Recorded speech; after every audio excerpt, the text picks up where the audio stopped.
سر وعلیکم السلام ورحمۃ اللہ وبرکاتہ۔ بہت شکریہ سر آپ کا، آپ نے وقت دیا۔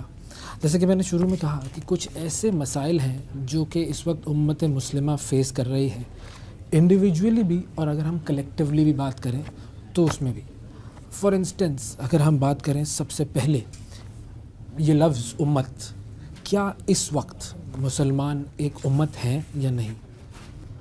الحمدللہ والصلاۃ والسلام علی رسول اللہ وعلی آلہ وصحبہ اجمعین، اما بعد، اعوذ باللہ من الشیطان الرجیم، بسم اللہ الرحمن الرحیم، رب اشرح لی صدری ویسر لی امری واحلل عقدۃ من لسانی یفقہوا قولی۔ آپ کہتے ہیں کہ مسلمان اس وقت امت ہے ہی کیا نہیں؟ مسلمان کو عربی لفظ امت مطلب مسلمان سب ملا کے اسے امت کہتے ہیں، تو ہے کیا نہیں امت؟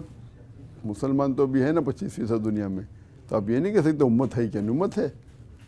وہ قرآن و حدیث کے قریب ہے کہ دور ہے وہ الگ بات ہے، کیونکہ حضور صلی اللہ علیہ وآلہ وسلم نے فرمایا تھا کہ اگر تمام مسلمان ایک جسم کی مانند ہیں، ایک جگہ درد ہوتا ہے تو پورے جسم کو تکلیف محسوس ہوتی ہے۔ تو اس وقت ہم وہ چیز نہیں دیکھ رہے، especially in the case Palestine and the whole Middle East scenario. So in that case اس کا قصوروار کون ہے اگر ہم دیکھیں اپنی اس امت کو؟ یہ قصور تو امت ہی ہے۔ ہم دیکھتے ہیں کہ جب خلفاء راشدین تھے، صحابہ تھے، بعد میں 8ویں صدی 9ویں صدی میں مسلمان ور آن دا ٹاپ۔ آج ہم دیکھتے ہیں کہ مسلمان سب جگہ پیٹے جا رہے، سب جگہ دے آر بینگ ٹارگیٹڈ، سب جگہ ان کو انسلٹ کیا جاتا ہے۔ اس کی وجہ ہے کہ ہم قرآن و حدیث سے دور گئے۔ اگر ہم پھر سے قرآن و حدیث پہ عمل کریں گے تو انشاءاللہ we will be on top of the world. اور قرآن و حدیث سے دور ہونے کے ساتھ ساتھ ہم دنیاوی علم سے بھی بہت دور ہو چکے ہیں، کیا یہ بھی ایک وجہ ہے؟ سب سے امپورٹنٹ ہے قرآن حدیث، بٹ قرآن حدیث کو سمجھنے کے لیے دنیا علم کی بھی ضرورت ہے، لیکن مور امپورٹنٹ ہے قرآن و حدیث سے دور ہونا۔ اگر آپ قرآن و حدیث سے قریب ہے وہ سب سے امپورٹنٹ ہے۔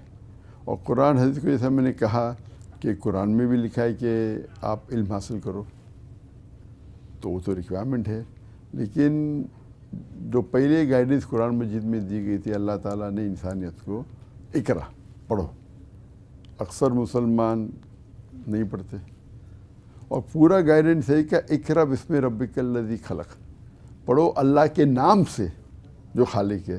تو پڑھتے تو اللہ کے نام سے نہیں پڑھتے، تو پڑھنا ہے ضروری ہے، لیکن اللہ کے نام سے پڑھنا اور ضروری ہے۔